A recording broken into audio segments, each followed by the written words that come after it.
Good evening, ladies and gentlemen. We are tonight's entertainment. For the next 30 minutes, you will travel back to a time when radio controlled the transmission, and the mind created all your fears. Welcome to Classic Dark Radio.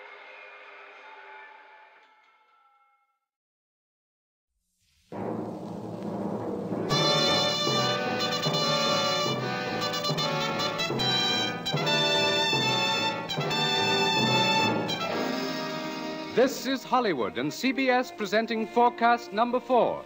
Herbert Marshall, directed by Alfred Hitchcock in the first program of a proposed new series entitled Suspense.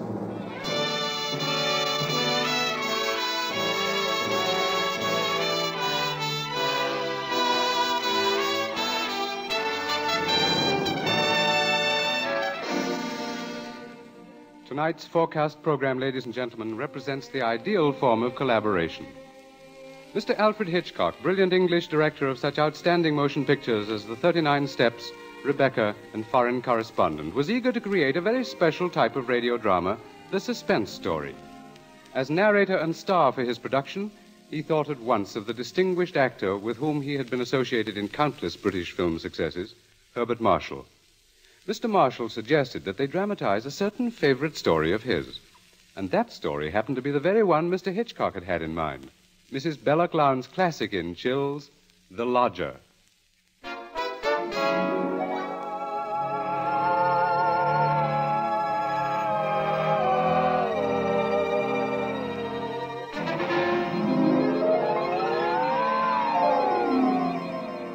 The Lodger is a work of fiction which springs from recorded fact. A story which begins in the year 1888 in London. A London terrorized by the fifth in a succession of recent murders. It was believed that these deeds were the work of one person, a tall, gaunt figure in a black Inverness cape, carrying a small, narrow bag. That meager description, provided by a highly unnerved witness, was the sum total of all that was known of the murderer. It was enough, however, to keep alive and alert the interest of all London, of all those in fine quarters, and all those in small, grimy houses, as, for example, Ellen Bunting. Ellen was no different from all the other middle-aged housewives dwelling in the great city's squalid Whitechapel district. She knew all the known facts of the case. As Herbert Marshall will tell you, Ellen knew it was quite proper to refer to this wielder of the knife as the Avenger.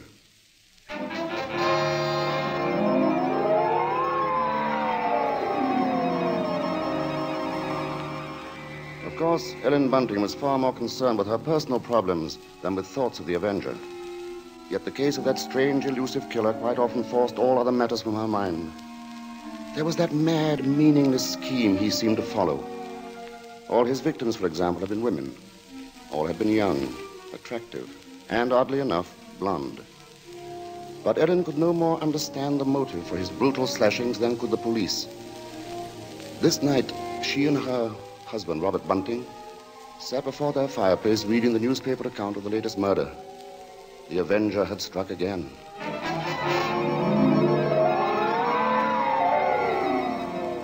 As Ellen expressed it, he might be anybody. He might be the fellow you pass on the street. Standing next to you. It's a terrible thought. Yes. If only the police had something to go on. It looks like that Avenger's just too quick for him. Look, it says here that this girl he got last night was like all the others. Pretty, blonde, and, described by her friends as a very light-hearted girl. What a pity. Did you ever stop to think who fits that to a T? In fact, fits all those girls? Why, my own Daisy. Oh, that's a horrible thought. Well, maybe it's a good thing she's with her aunt, then, instead of here. London ain't a safe place for any girl right now. Just the same, I can't help thinking how fine it'll be to have her back in. Now, Bunting, you know that Daisy seems just as much my own daughter as she is yours. But I'm telling you, there's no sense even thinking about having her back right now. We just can't afford it. Oh, I know that, Ellen. Only, well, maybe we could manage it some way. How? Haven't I scrimped myself half crazy trying to keep us going? But you don't care about that, do you? No, your Daisy's more important to you than I am. No, Ellen, that don't sound like you. I can't help if it don't. What are we going to do? Tell me that. We'll get along, dear. Something will turn up. Oh, we haven't had a lodger for months. Nobody even comes to look at the room anymore. Yes, but things will work out, Ellen. Oh, they ain't never going to work out. Soon we won't even have a roof over our heads and... What? Oh, I'm sorry, Robbie. I didn't mean to take on so. Oh, I know, dear, I know. It's all right. Oh, I didn't think it. It's just that I've been so worried. Well, don't you go worrying another second, old girl. Why, first thing you know, you won't be pretty anymore. You'll have your face all wrinkled. Now, and see Now, here, come on, now, Bunting. let's see a smile. Come on, just have one smile. Leave me just alone. one I smile won't. like you used to, eh? Who do you suppose that could be? Awful late for visitors. Bunting, do you think it could be somebody looking for rooms? Well, it might be. You want me to go to the door? No, I'll go. You just stay here. Yes, all right. Now, be sure you get a good look at Louise before you let them in, dear. Oh, I'm coming. Oh, I do hope it's... Yes, sir? Is it not true that you let lodgings? Yes, sir. Won't you come in, sir? Thank you. Could I take your cape, sir? There's no need. Now, I'm looking for a quiet room. It must be quiet. Oh, we have that, sir. Above all, our house is quiet.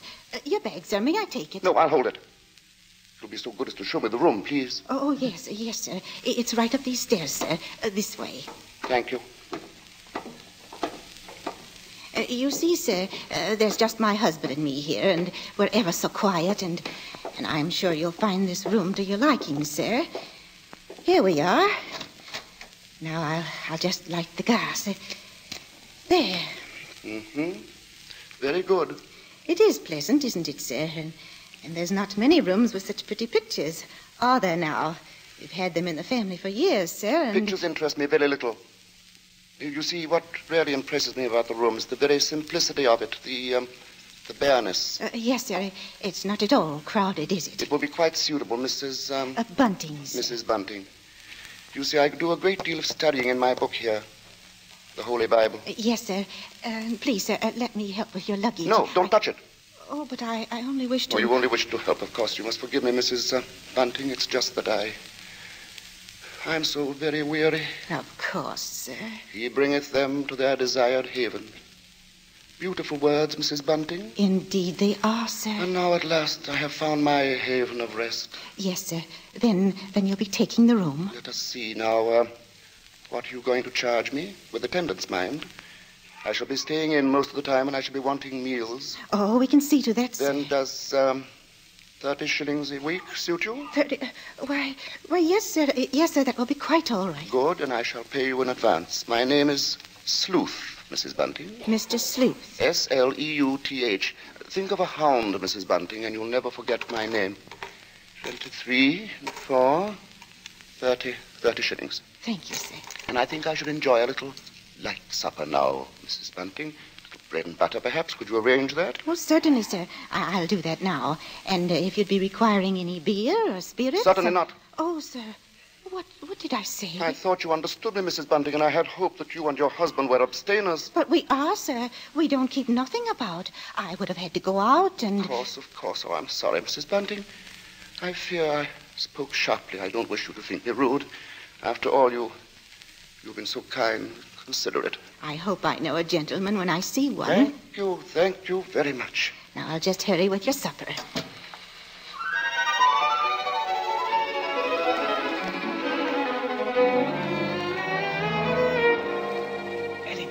Ellen, did he take the room? No, don't bother me now. I have to get him some supper. What did you mean? Come to the kitchen where he won't hear us. He took it, Ellen? Yes, He took the room? Yes, we're all right now. Look, 30 shillings. A week in advance. Oh, it's wonderful. Wonderful. And Ellen, do you see what this means? Yes, you can have Daisy now. Yes. Here, Bunting, warm that teapot and put some tea leaves in it. Righto. Yeah, do you know something, old girl? We're not going to worry too much about Daisy being in danger of that Avenger fella. Whatever do you mean, Robbie? Well, she's not a girl who takes a drink, you know. What's that to do with it, please? Oh, something I read in the paper while he was upstairs with the gentleman. They just found out that every one of the Avenger's victims had been drinking. They figured he must be some kind of a rabid abstainer. What a peculiar chap. Now hurry, Bunting, please. Yeah. Two thoughts only governed Ellen's mind. The lodger's light supper and her own good fortune at having such a lodger. Mr. Sleuth was an eccentric sort, but then he was such a gentleman, so quiet, so very religiously inclined. She started up the staircase to Mr. Sleuth's room, her husband at her side. It won't do no harm to be safe, though, once Daisy's back in London, eh? We'll see she stays closer in the house. Well, I'll be downstairs. Hurry up with his supper, old girl. She has cast down many wounded from her. Yea, many strong men have been slain by her. Come in. And to know the wickedness of folly. Why, Mr. Yes? What is it? Those pictures. Those pretty girls. You've turned all their faces to the wall.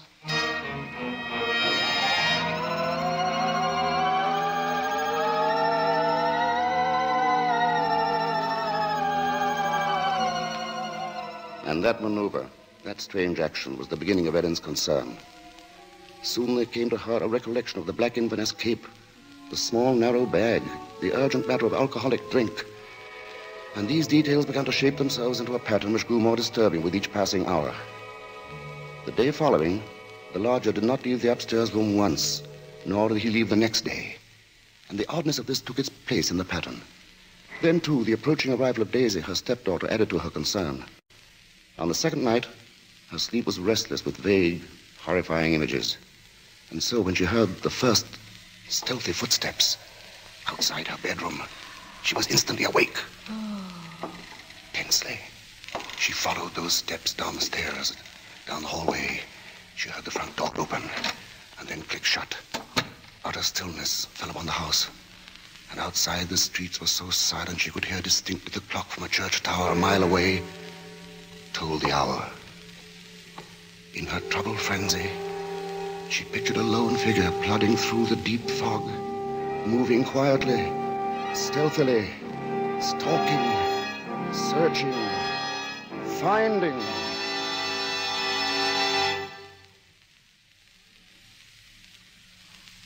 When, soon after she heard the lodger return, she sought to quiet the horrible dread which had possessed her. She assured herself that Daisy's arrival that day was no cause for alarm. Now she reasoned, how could there be anything really evil about so religious a gentleman as Mr. Sleuth? But for her there was no more sleep, merely a tormented state of half-consciousness, a state which suddenly dropped from her shortly after daybreak.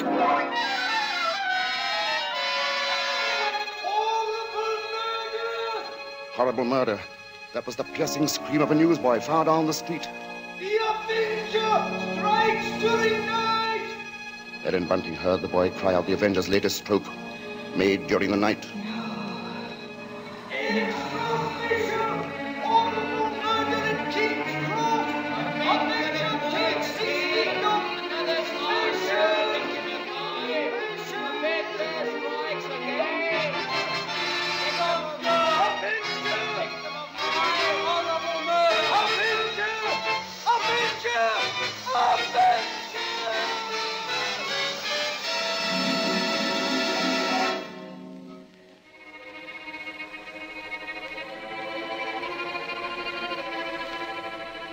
Ellen's first glimpse that morning of the grave-faced lodger brought the sleepless night's warm terror full to the surface.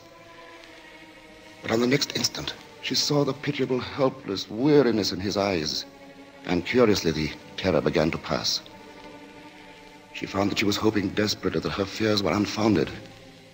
Earlier, she had determined to tell Bunting of the awful convictions in her mind. Now, however, she felt she must be certain before she spoke to a soul. She knew there was one thing she must examine. That was the lodger's single piece of luggage. She'd thought of it often. What could it hold? Not much in the way of clothing, surely. It was too small, too narrow. It was more like a case. A case for a knife. It was along toward noon that Ellen found her opportunity to search the lodger's room. Soon after Bunting left to meet Daisy, Mr. Sleuth himself walked from the house. Ellen watched the tall, thin figure in the black Inverness cape disappear down the street, and then she rushed upstairs, into the room. Quickly, she moved to the closet. It was no different from what it had always been, utterly empty. She found nothing under the bed. She went then to the chest of drawers against the wall. She opened the top drawer and found inside nothing but a frayed shirt, 2 handkerchiefs. The next drawer, underclothes, socks. The next empty. There remained then only one possible place for the small, narrow bag, the bottom drawer, and it was locked. Tugging at the drawer, she heard suddenly the opening of the front door downstairs. Panic-stricken, she rushed out of the room and down the hall to the head of the stairs. Upstairs, Ellen? Ellen, Daisy's here. Oh, Mother Ellen, it's so good to see you. And whatever's the matter? Yes, you've gone quite white. Oh, well, I'm all right. I wasn't expecting you so soon. Oh, you don't know how fine it is to be back, Mother Ellen. Oh, the country's all right in its way, but there's nothing like London now, is there? No, there isn't. But as long as that Avenger's about, I can see we're going to have to do something about these blonde locks, eh, Ellen? Oh, don't worry about that. I'll dye 'em maybe, or just pin 'em under my hat. Well, Daisy, I might as well get you settled. Oh, now, Father, isn't that just like her? She's straight to the point, and no fuss. Well, I'll bet a sixpence you'll have a dust cloth in your hair before you've got your coat off.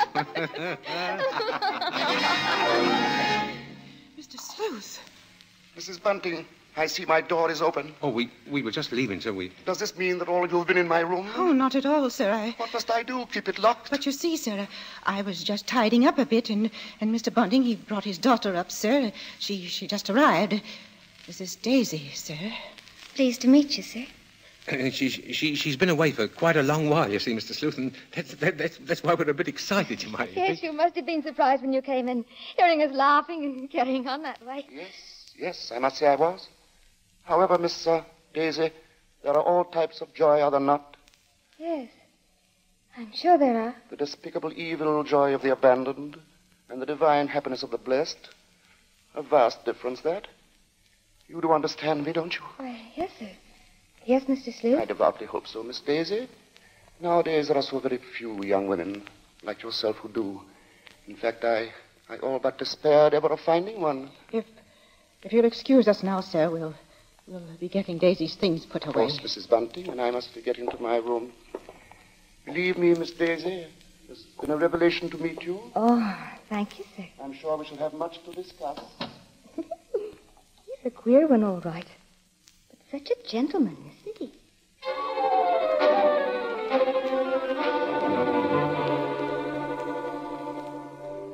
At that moment, Ellen had been determined to pour out her terrible knowledge, and then the moment passed by. She told herself that perhaps the past few days had been nothing more than a grim illusion, a tormenting play of imagination. She would wait then until she had attended the coroner's inquest into the last Avenger murder. There, perhaps, she could hear evidence to disprove all her fears, to assure her there was no earthly harm in Daisy being so near the lodger. This was her gravest concern now, for on the next day, Mr. Sleuth made it a point to see the girl more than once. And fearfully, Ellen saw that Daisy welcomed his visits. As Ellen was preparing to slip out to the inquest, she heard once more the voices of her stepdaughter and the lodger coming to her through the kitchen door. She hesitated before entering. Tense. Strangely apprehensive. I do believe, Mrs. Sleuth, I've never known a gentleman with such funny ideas. Oh, Mother Ellen, you should hear what Mr. Sleuth was just saying. Perhaps, Daisy, you would excuse yourself and... He thinks people, and especially girls, should spend all their time praying. I sought to explain, Mrs. Bunting, that all women are placed on this earth filled with evil. They therefore must struggle constantly to find the paths of righteousness. Why, Mr. Sleuth, you mean a girl's not to enjoy life at all? Not to have fun? Frivolity, my child, is the devil's breeding ground, and all his implements are there. Temptation, pleasure, wine. Oh, that's crazy. Well, there's nothing I like better than a glass of wine, and I'm not... You drink. She didn't know what she was saying, Mr. Sleuth. Just a child, and Daisy, you'd better go now. But I didn't say nothing wrong. What's the harm in a glass of wine? She lieth in wait as for a prey, and increaseth the transgressors among men. Well, I don't know what you mean. I never heard such nonsense. You call Holy Scripture nonsense?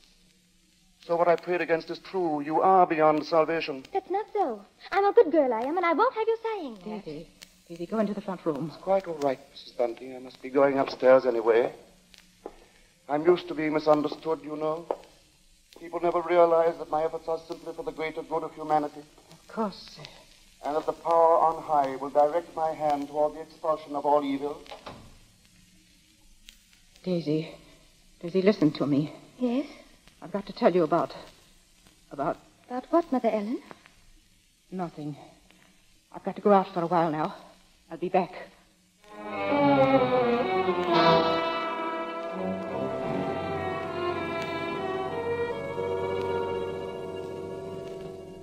The moment to reveal the secret horror had come again and passed. Ellen's sudden recollection of Mr. Sleuth as he stood in the doorway had overwhelmed her. She must give him this last chance, this last frantic search for disproving evidence, this trip to the inquest. If that chance should fail, then she would tell Bunting or the police. So with the knowledge that Bunting was left in the house to look after Daisy, she boarded the underground train bound for the coroner's court. But as the train pulled away from the station, a new torture came to her, began to mount in her mind. It was the sudden realization that provided Sleuth was the murderer, she was equally responsible for his crimes. She had been giving him protection. If anything should happen to Daisy, she would be equally guilty. Fully as guilty as the Avenger.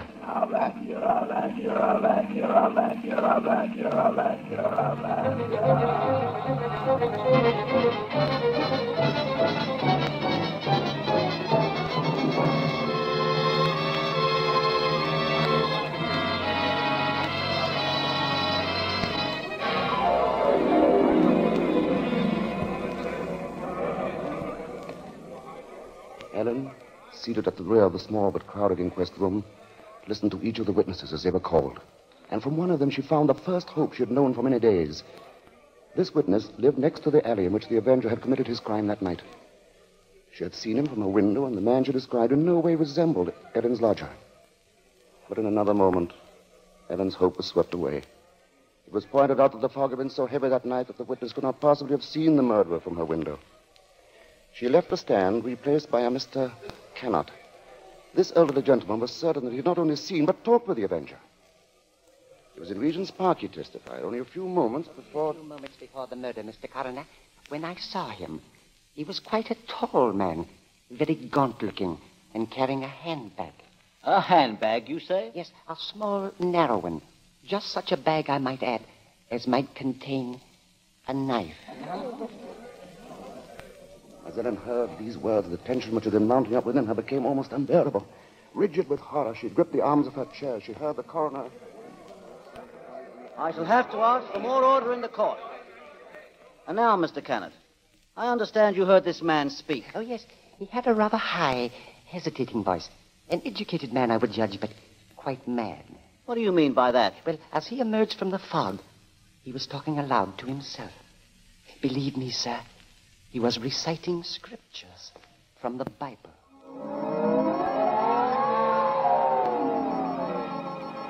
Scriptures from the Bible. Horrified, Ellen rose from her seat, only half hearing the confusion about her. Are you asking us to believe? I would say, Mr. Cannot, that the man we're looking for would be least of all a religious man. And that's where you're in error, Mr. Coroner. The religious note is the very key to the case. Very interesting. That'll be all, Mr. Cannot. Just a moment, sir. Don't you understand? The man you're after must be a religious maniac. That's the only explanation possible. You will please stand down. The court was dismissing the very truth. Ellen knew that now. She could no longer keep silent. Her hands shot forth, and she screamed. I want to say... Ellen Bunting, on the verge of speaking, had fainted. And then, when she was revived a few moments later, she said nothing. Her brain was in too great a turmoil, her nerves too shocked. Like one in a dream, she allowed herself to be led from the courtroom. The voices of spectators were only vague sounds to her. I thought she was going to say something. Yes, it was hysterics, eh? Yeah, that bit about the knife. Yeah, the knife. The knife. The knife. As Ellen Bunting proceeded homeward, the remarks from the spectators remained in her mind. She heard them over and over. See? Yeah, that bit about the knife. The knife. Just such a bag as might contain a knife. A knife. We'll see she stays close in the house, eh? No harm in being safe. Direct my hand toward the expulsion of all evil. Expulsion of all evil. What's the harm in a glass of wine? I didn't say nothing wrong. As Ellen neared her neighborhood, her dread increased. With each moving footstep, the grip of terror grew tighter, tighter about her. She moved faster, faster. If only she were in time. She was 2 streets away from the house. Then one. Then she saw Bunting. Sharply, like the thrust of a knife, she realized what this meant. Daisy was left alone with the lodger.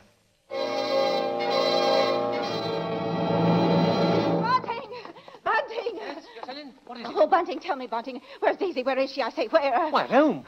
Oh, listen to me. Try to understand. Sleuth is the Avenger. What are you saying? Our lodger. He's the Avenger, Bunting. Oh, but there's no time for that. Daisy's in danger. Hurry! Hurry! Yes. Daisy! Daisy!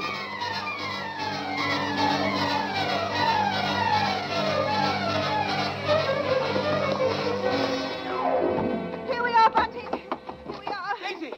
Oh, Daisy! Daisy, where are you? I'll look in the kitchen, Bunting. You try the sitting room. Daisy! Daisy! Where are you, Daisy? Answer me, Daisy! Oh, Let's try the bedroom. she's not here. What about the dining room? Look, she's not there. She's not downstairs. Then there's just his room.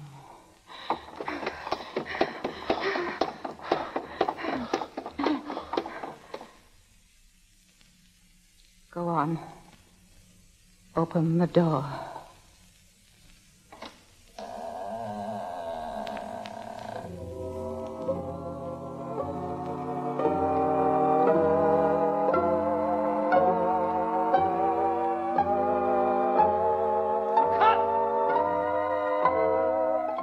Okay, Mr. Hitchcock.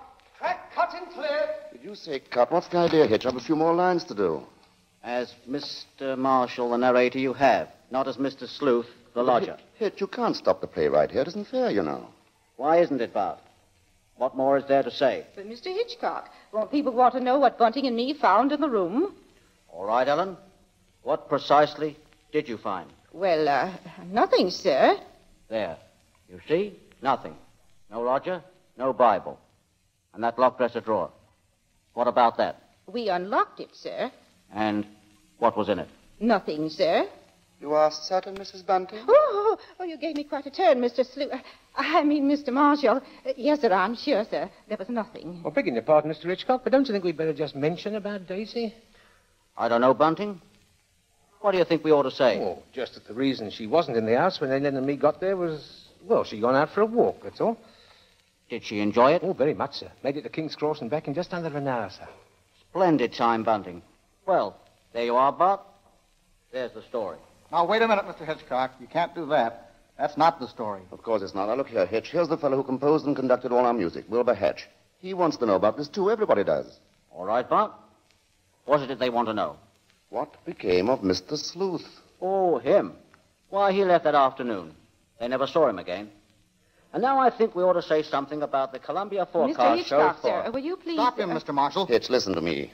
Yes? What is it? They want to know when the Avenger finally was caught. Oh, well, let me ask you something, Bart. Are you acquainted with Loretta Young? Yes, what's that got to do with it?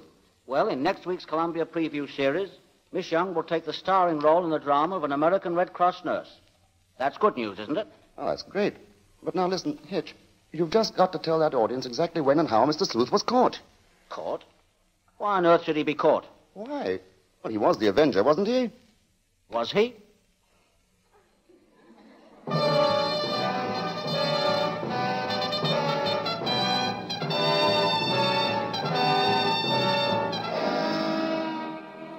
Your guess, gentle listener, is as good as ours. Even Mrs. Belloc Lowndes, who wrote the novel, isn't entirely sure. For his masterful direction, our thanks to Alfred Hitchcock, whose latest pictures are David O. Selznick's Rebecca and Walter Wanger's Foreign Correspondent. For his superb characterization of Mr. Sleuth, our thanks to Herbert Marshall. And our thanks to the outstanding British character actor who tonight portrayed the role of Bunting, Edmund Gwenn. If you liked tonight's program and want to hear more in the same highly original Hitchcock vein, radio versions of The Lady Vanishes and The 39 Steps, for example, write to CBS and tell us so. Your interest will help bring Suspense to the air as a weekly feature.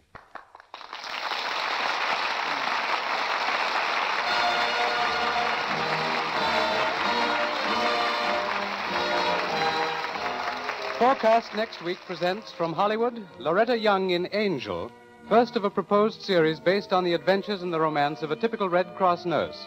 From New York, a new sort of comedy show, Ed Gardner as Archie in Duffy's Tavern, with Gertrude Neeson, Colonel Stoopnagle, Larry Adler, and John Kirby's orchestra. Don't miss Forecast at this hour next week.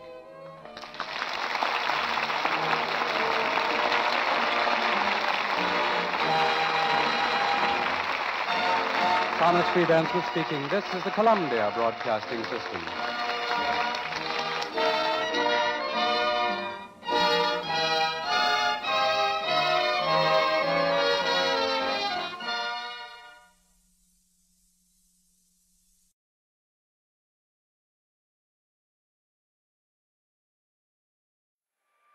for joining us.